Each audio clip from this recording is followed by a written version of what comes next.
Le plastique, un matériau qui est le fruit de l'imagination d'un chercheur génial au début du XXe siècle. En 1907, Léo Baekeland, un chimiste belge installé aux États-Unis, invente une résine à base de pétrole à laquelle il donne son nom, la bakélite. Une nouvelle matière qui ne fond pas sous l'effet de la flamme, elle est robuste.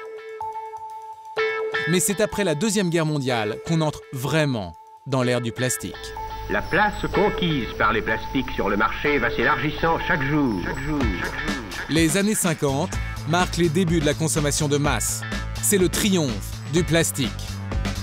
Vaisselle, récipients, mobilier, tout devient plastique. Fini le laitier avec ses bouteilles de verre. Fini les petits pots de carton pour les yaourts. Les emballages plastiques sont nés, on les jette après usage, la presse célèbre l'ère du tout jetable. Une marque américaine symbolise à elle seule l'essor du plastique dans la cuisine. This is Tupperware. Tupperware, qui va permettre à des millions de ménagères à travers le monde de conserver les aliments et de consommer différemment grâce au plastique. Et là, c'est vraiment un Tupperware. Cette fois-ci, vous pouvez le mettre dans un sac à main, vous pouvez le retourner dans un réfrigérateur, ça ne fuira jamais. Et aujourd'hui, il suffit de se rendre au domicile de n'importe quelle famille. On va ranger toutes les affaires, donc vous m'aidez pour voir que le plastique s'est imposé dans chaque recoin de la maison. Dans la cuisine, bien sûr, mais aussi dans la salle de bain ou encore dans la chambre des enfants. Ça, c'est une épée. Elle est en plastique. Le souci, c'est qu'aujourd'hui, on ne sait plus quoi en faire, car lorsqu'on le met à la poubelle, voilà ce qui se passe. 20% seulement sera récupéré pour être transformé en nouveaux objets, comme par exemple des arrosoirs ou des stylos. Pour les plastiques non recyclés, il existe bien des solutions qui se mettent en place, comme par exemple celle que nous avons vue dans l'usine irlandaise qui transforme ses déchets en carburant. Mais pour la plupart des plastiques, leur fin de vie pose problème. Il y a ceux qui sont incinérés, ceux qui sont enterrés dans les décharges. Mais le principal danger pour notre environnement, ce sont les milliers, les millions de déchets plastiques abandonnés et qui mettront des siècles à disparaître. Car si un mouchoir en papier met 3 mois à se désagréger dans la nature et une canette en aluminium 80 ans, un sac en plastique, lui, mettra 500 ans et une bouteille d'eau 1000 ans. Et l'endroit où la pollution par ces plastiques abandonnés est la plus dramatique, c'est la mer.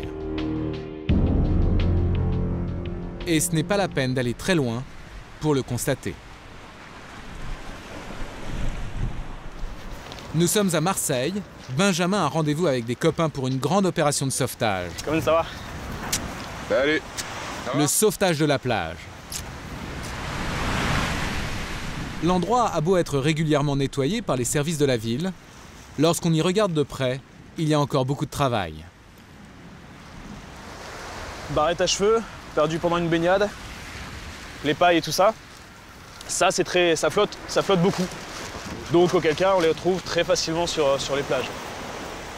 Bouchons, sacs, jouets abandonnés, on trouve toutes sortes de déchets. Et c'est justement contre cela que se battent Benjamin et ses copains. Ils sont membres de Surfrider Foundation, une ONG qui œuvre à la protection du littoral. Il y a 80% en fait, des déchets qu'on peut trouver sur une plage qui n'ont pas été déposés sur la plage, à même la plage, mais qui ont transité par l'océan. Ces militants écolos vont ramasser ainsi toutes sortes de détritus plastiques. Et à l'arrivée, voici l'ampleur des dégâts. On est 5, ramassage d'1 heure, 1,5 m³ de déchets. Mais Benjamin le sait, dans quelques semaines, il va devoir revenir sur cette plage pour la même opération. Car c'est une réalité, la mer est très polluée par nos déchets. 10% des plastiques produits chaque année finiraient ainsi leur vie au fond des océans. Des plastiques qui viennent tous de la Terre, comme cette bouteille abandonnée après un pique-nique. Transportée par les cours d'eau,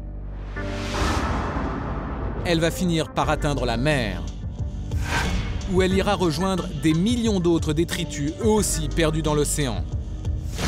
Tous ces déchets vont se morceler, se fragmenter.